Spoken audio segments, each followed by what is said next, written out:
Terima kasih klik video ini dan jangan lupa subscribe.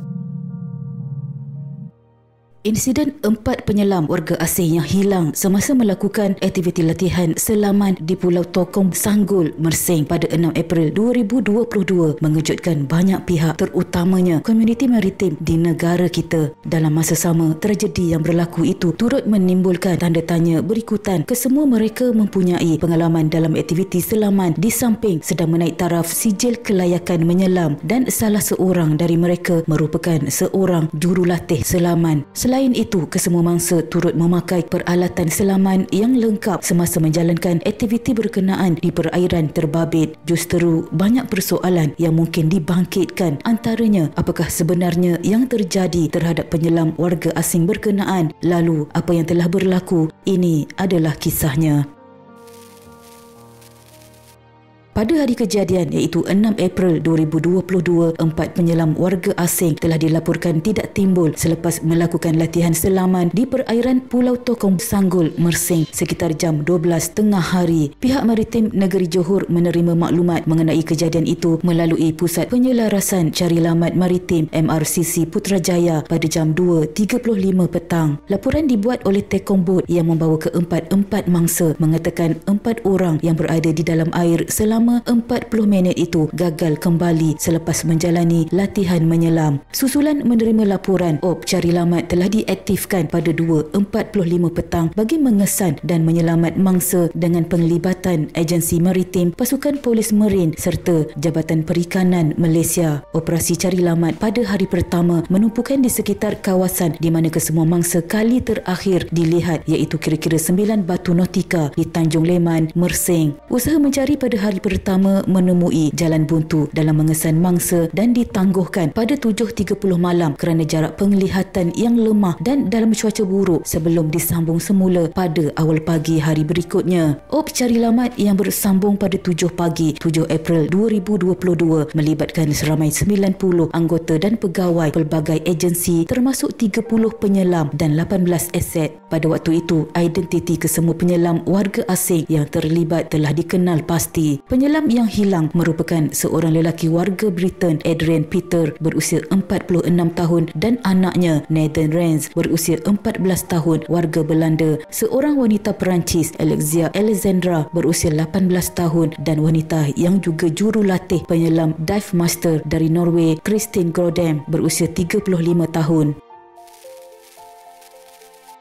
Pada hari pencarian kedua, seorang mangsa yang merupakan jurulatih penyelam warga Norway, Kristin Grodem, telah ditemukan dalam keadaan terapung dan lengkap dengan peralatan menyelamnya di 30 batu nautika dari lokasi mangsa dipercayai hilang kira-kira jam 8.15 pagi. Mangsa diselamatkan oleh sebuah bot tunda yang dalam perjalanan dari Indonesia ke Thailand. Selepas ditemui, mangsa dipindahkan ke helikopter APMM dan kemudian dibawa ke Mersing untuk mendapatkan rawatan lanjut. Ketika ditemui, mangsa berada dalam keadaan lemah dan trauma. Ops carilamat terus dilakukan untuk mencari 3 lagi mangsa yang masih hilang sehingga ditangguhkan pada jam 7 petang dan bersambung semula pada hari berikutnya. Pada hari itu juga, Polis Johor telah menahan seorang tekong bot untuk diambil keterangan dan didapati positif dadah selepas saringan ujian air kencing dibuat ke atasnya. Pegawai polis menahan lelaki itu pada 11.30 malam selepas dia memberi kenyataan kepada polis daerah Mersing. Dalam masa yang sama juga, pejabat daerah Mersing mengeluarkan notis untuk menangguhkan aktiviti selam scuba atau snorkeling di sekitar perairan dalam daerah itu yang berkuat kuasa serta-merta. Gerakan mencari dan menyelamat bagi 3 lagi penyelam warga asing yang masih hilang diteruskan pada hari ketiga op carilamat 8 April 2022. Bagaimanapun, tiada sebarang petunjuk dan tiada mangsa dijumpai pada hari itu sebelum ditangguhkan untuk disambung semula pencarian pada keesokan harinya. Operasi carilamat bersambung pada hari keempat 9 April 2022 melibatkan kawasan pencarian baharu dengan sektor pencarian turut diperluaskan sehingga ke kawasan pesisir pantai Tanjung Pengelih di daerah Kota Tinggi bagi mencari baki 3 lagi mangsa yang hilang.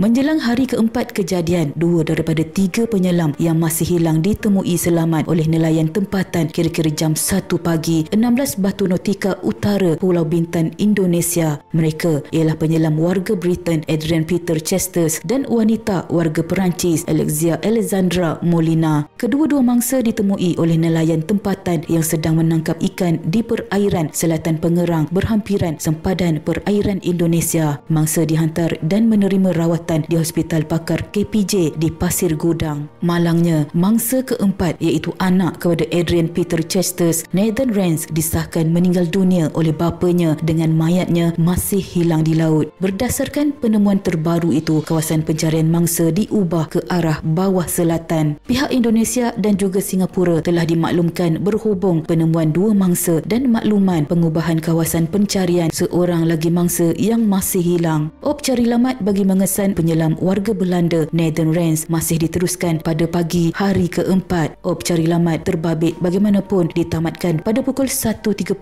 tengah hari di perairan Malaysia, dengan pihak Indonesia akan menyambung operasi setelah siasatan mendapati kedua-dua penyelam warga Britain dan Perancis yang terselamat ditemui berdekatan dengan Pulau Bintan, Indonesia.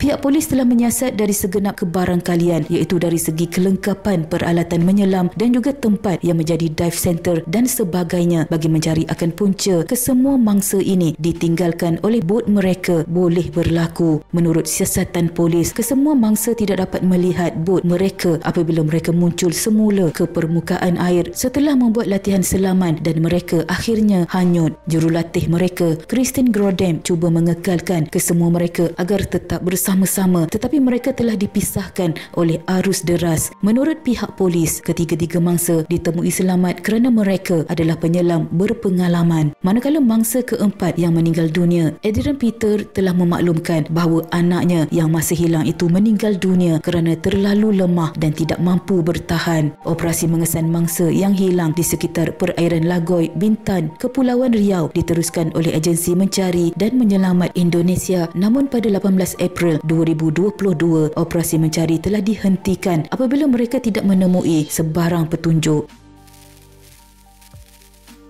Pada 23 Jun 2022, pengusaha resort dan bot penumpang yang terbabit dalam kejadian ini didenda RM5,000 selepas mengaku bersalah kerana beroperasi tanpa keanggotaan yang mencukupi di Mahkamah Magistrate Kota Tinggi. Hukuman terhadap syarikat Winter Snow Sendiran Berhad dilakukan mengikut kaedah 12 Peraturan Bot 1953. Syarikat itu melakukan kesalahan kerana beroperasi tanpa keanggotaan yang mencukupi sebagaimana disyaratkan oleh Pegawai Pelabuhan mengikut Akta Perkapalan Saudagar 1952. Susulan daripada kejadian yang menimpa ke atas 4 penyelam itu, Zon Maritim Mersing membuat siasatan lanjut ke atas pengusaha resort dan bot serta pengendali bagi mengenal pasti punca kemalangan atau kecuaian. Hasil siasatan lanjut mendapati sewaktu hari kejadian, bot tidak dikendalikan dengan kru yang mencukupi sebagaimana yang dikehendaki mengikut atap dan mengakibatkan tragedi ini boleh berlaku. Agensi Penguatkuasaan Maritim Malaysia juga menasihatkan dan mengingatkan kepada semua pengusaha resort dan bot penumpang untuk mengikuti segala undang-undang dan peraturan yang telah ditetapkan sebelum menjalankan sebarang jenis aktiviti rekreasi di air bagi mengelakkan sebarang kejadian kemalangan di laut berlaku dan ianya boleh menyebabkan kehilangan nyawa. Hukuman yang dikenakan dilihat terlalu ringan bagi kesalahan yang mengakibatkan kehilangan satu nyawa, namun seharusnya kejadian ini sewajarnya dijadikan sebagai iktibar bagi pihak-pihak yang menyediakan perkhidmatan untuk orang ramai, lebih-lebih lagi apabila ianya melibatkan nyawa, tidak kiralah ia adalah perkhidmatan di laut maupun di darat. Sekian.